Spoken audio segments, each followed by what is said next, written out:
bukan maritim saja tapi agraris juga maritim, kaya dengan aulia. Dari mulai Aceh sampai ke Lampung, Banten, sampai ke Demak, sampai ke Madura dan Timur jauh,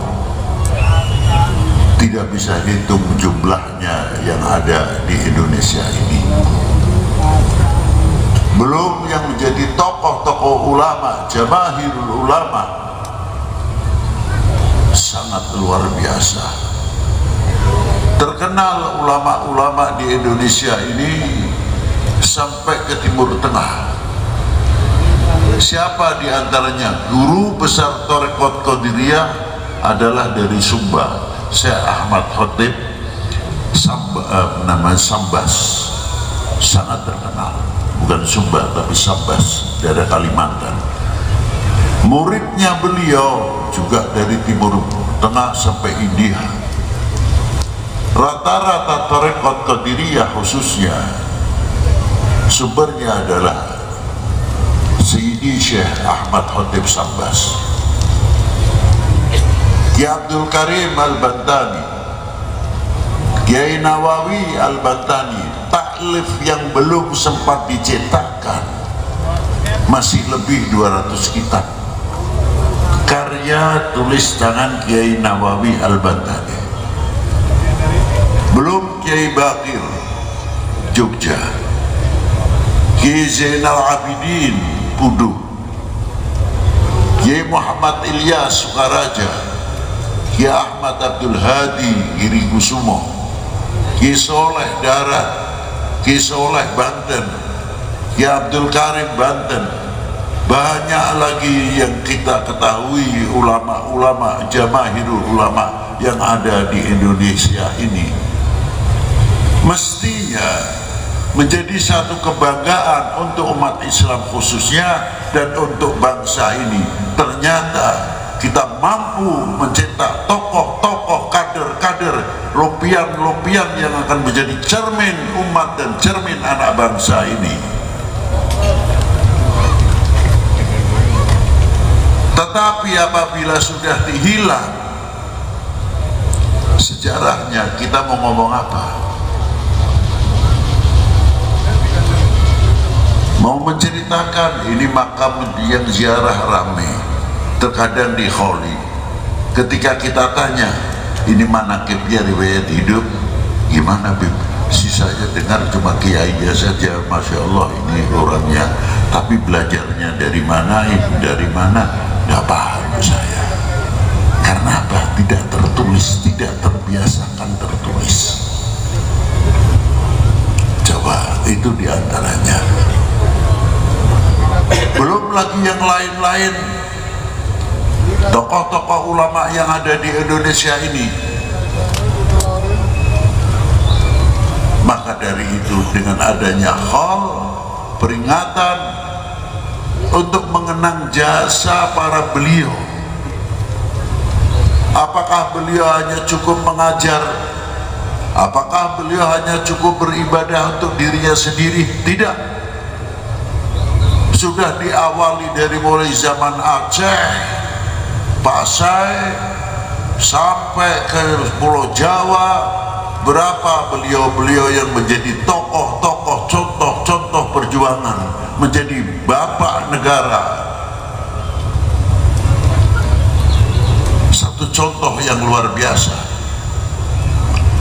mempunyai kontribusi yang luar biasa, menelurkan tokoh-tokoh yang luar biasa seperti Diponegoro, Kiai Mojo, Sendro Perio Dirjo, Ibu Kartini, Cuk Nyadin, Tengku Marcek Ditiro, dan lain sebagainya.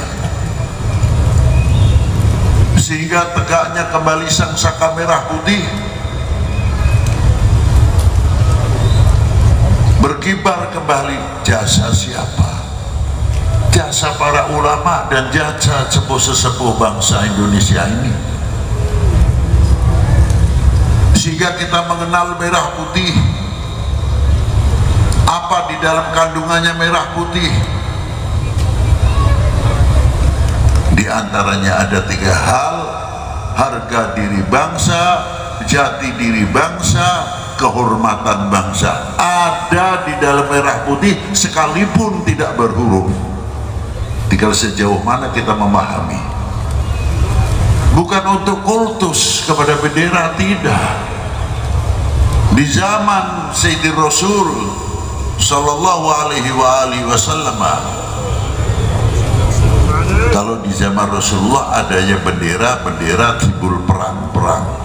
Jadi kayak kalau sekarang benderanya tank sendiri, yang bagian meriam sendiri, infanteri sendiri.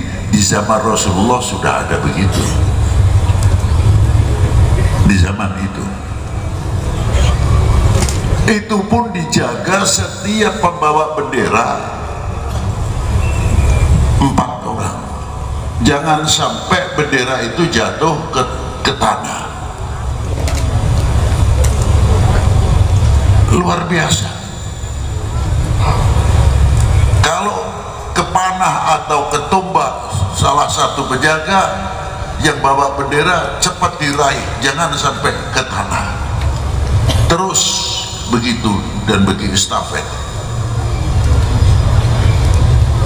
Padahal bukan bendera kebangsaan, tapi harga diri pada waktu itu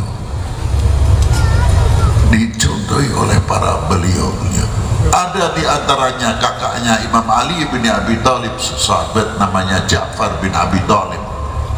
Kakinya sudah putus, tangannya sudah putus, berlumur darah, tapi sempat menjaga bendera tersebut dengan lehernya supaya tidak menyentuh tanah. Bagaimana bendera kebangsaan? Sejauh mana kita mempunyai kebanggaan? Maaf, bendera partai boleh banyak, tapi merah putih hanya satu. Betul tidak? Betul tidak? Merah putih cuma satu. Nah, tadi kita digugah dengan lagu kebangsaan. Indonesia tanah airku, tanah tumpah darahku. Apa itu hanya lagu kebangsaan atau seremonial? Ini perlu anak-anak kita dari sedini mungkin tolonglah diajari, karena kita sudah banyak kehilangan para pejuang. Nanti tambah lama tambah hilanglah sudah. Cek sudah ke Parlemen obor. Ini yang kita jaga sangat khawatir sekali. Coba. Ternyata di dalam lagu kebangsaan mempunyai kandungan ikrar, bukan sekadar nyanyian atau lagu kebangsaan. Minta dibuktikan sebagai pengakuan selaku kita mengaku Indonesia tanah airku. Apakah dalam lagu?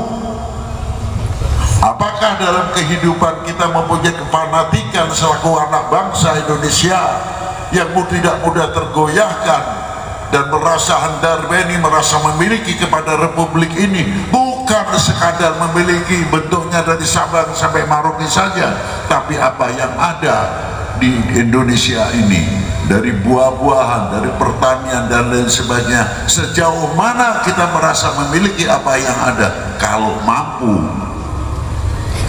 kita merasa memiliki dan menghargai, insya Allah untuk ekonomi di Indonesia tidak lama tertanggulangi. Karena apa? Kami telah mengucapkan Indonesia tanah airku. Apa yang ada di dalam Indonesia milikku, ekonomi milik kita semuanya, pertanian milik kita semuanya. Semangat akan menanamkan di dalam dunia pertanian dan dalam dunia ekonomi, karena untuk menunjukkan Indonesia tanah airku, bukan pepesan.